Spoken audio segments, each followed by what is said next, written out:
I've been working from home since 2013 and I love it. But it wasn't always good. Over the last 9 years, I experienced all the ups and downs that you can possibly imagine. I went from wasting time and getting nothing done to depression to overworking. I've done it all. So in this video, I'm sharing 8 productivity tips that helped me get from chaotic work from home to work from home pro. So stay tuned if you're interested.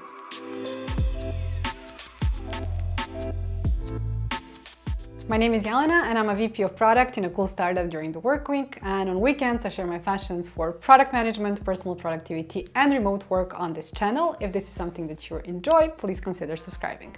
I started working from home 9 years ago. Back when I started working from home, there weren't many people working from home and as there are these days. I even sometimes got snide comments from people about my choice to work from home for a remote company instead of going a more traditional corporate route. That's how uncool it was back in the day. However, I knew that working from home was the right choice for me because I'm a very introverted person and too much social contact and spending time outside of my home actually drains my energy. But even with my introversion, working from home was not all fun and games for me. I had moments when I was hyper productive and I worked crazy hours and then I burnt out, of course. Every time I ride myself that hard, I burn out. And I had moments when I got really lonely and depressed and I couldn't get out of bed, which I honestly think is one of the main issues with working from home. And I had moments when I wasted a ton of time and I just felt overwhelmed. But over the last 9 years, I learned what works and what doesn't work for me and reached a more happy place of balanced productivity when working from home. So here it is, tip number 1. Set clear boundaries. There are a few kinds of boundaries that you can set up to help you out when you're working from home. You can set boundaries with people in your life, make it clear to your family members or flatmates when you're working from home that it's not playtime but actually work time for you. But I think the most important boundaries to set when working from home is the boundary with yourself. Working from home can very easily turn to either no focus at all or overworking. And this is because of lack of structure. To mitigate this risk, it's best that you set clear work hours for yourself. Most people do 9 to 5 when they go to an office. Nothing stops you from clearly defining when it's your work time and when it's your playtime. Once you set a clear boundary for yourself, it's going to be easy for you to communicate this boundary to other people in your life as well. Number 2, get dressed. I remember when I just started working from home, I was so happy that I didn't have to leave my house, that I spent half of the day in my pajamas. The worst period of my life was during the 2020 lockdown when I couldn't even leave my house, much like everybody else. I thought the lockdown gave me permission to sit in my sweats all day long. Soon enough, I started feeling really bad about myself and I couldn't figure out why I was feeling this way. But now I understand that what I'm wearing reflects on my mood and how I feel about myself. I know it sounds superficial, but it's true. I'm not telling you to not wear your sweats if you like them, or that you need to be dressing up to the nines. It's not what I'm saying. What I'm suggesting is to be very mindful of how what you're wearing is making you feel when you're working from home. If it's making you feel your best, then just stick in it. If it's sweats, that's fine. And if it's not making you feel too good about yourself, well, then it's maybe time to actually ditch it. Number 3, have a workspace. When working from home, creating structure is probably the number 1 thing to do. The structure around your time, the structure around how you dress, and the structure around your workspace. While working from bed might feel very cozy and fun, I invite you to think if it's really there that you're doing your best, most productive work. I'll be frank here, I don't believe in working from bed productively. I definitely don't do my best work working from bed. I noticed that I work my best when I have my workspace. These days I have my home office, this one right here, and when I'm in my home office, I'm in my work mode. Clearly, I understand that not everyone can have an entire room just for work. I didn't have this home office always, but even when I didn't have it, I made sure that I have designated workspace. Back then, my office was my desk in my bedroom. It wasn't ideal, but sitting at that desk sent my brain a signal that it was actually work time. So what you want is some structure in your space too, so that you can send your brain a clear signal that now, when you're in your workstation, it's time to work. Number 4, plan your day. Planning your day is important whether you're working from home or the office. But it becomes more important when you're working from home because boundaries are so blurred. If you don't have a clear plan for what you're going to accomplish on a given day, it's going to be that much harder for you to actually stay focused.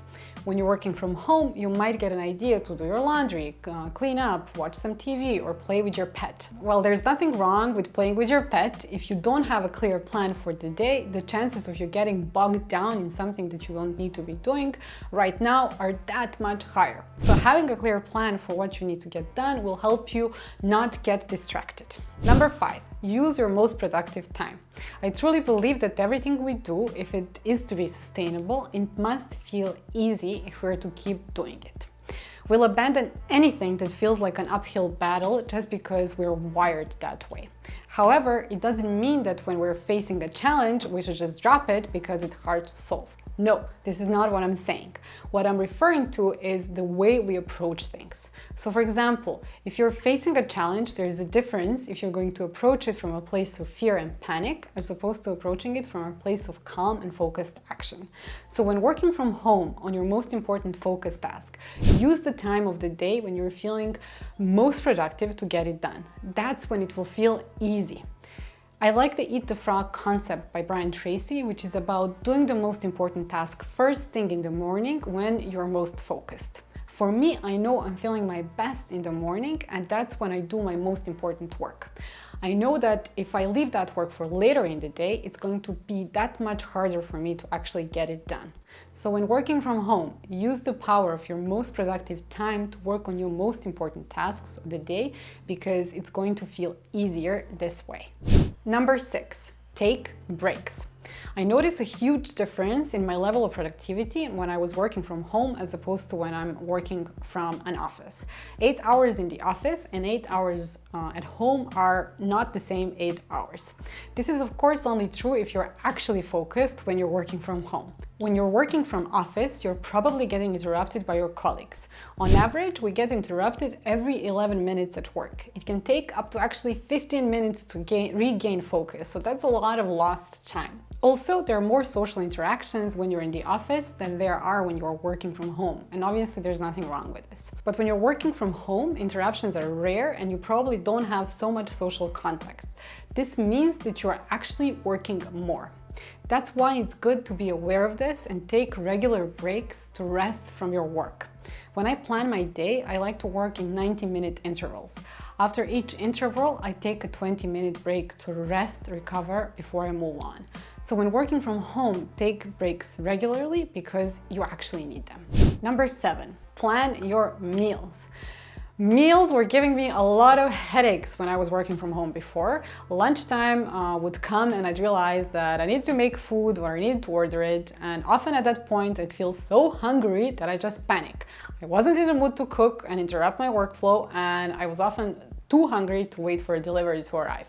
Mostly I'll end up grabbing first thing from the fridge and I just quickly snack on something. This wasn't really making me happy for multiple reasons. Number 1, I care about my health and I want to eat well. Number 2, I deserve to enjoy a dignified meal during my workday. And number 3, I don't want my lunch to be the source of stress in my day. So that's why I started doing a bit of meal planning ahead of time. So meal prep during the weekend is a great way to prepare for the week and not stress too much about lunch. I definitely recommend you think about your meals ahead of time instead of stressing about them on the spot.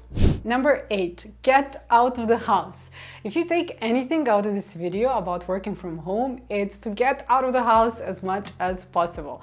There are a few things I like to do to get out of the house a bit more. So number 1, I exercise 3 times a week. I love to schedule my workouts in the middle of my day around 2 p.m. because I'm done with my focus work by then and the second half of my day is reserved for meetings.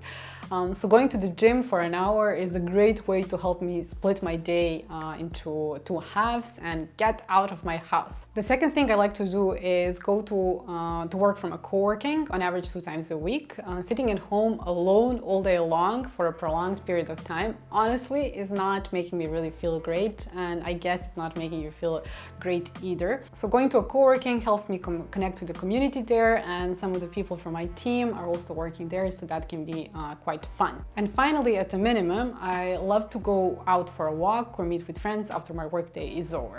If I have something scheduled, it really helps me have something to look forward to, and kind of there is a clear boundary when the work ends in my day. So think about what would you enjoy that would get you out of your home, because it will make you feel better if you connect with other people and just have a change of scenery. All right, that was it. 8 tips from working from home like a pro. Remember, you can make anything work for you well if you analyze what's not working currently and what's working, and have a good system in place to actually support you. Thank you for watching this video. Here's another video for me that you might enjoy. Don't forget to subscribe and like this video, and I'll see you in the next one. Bye.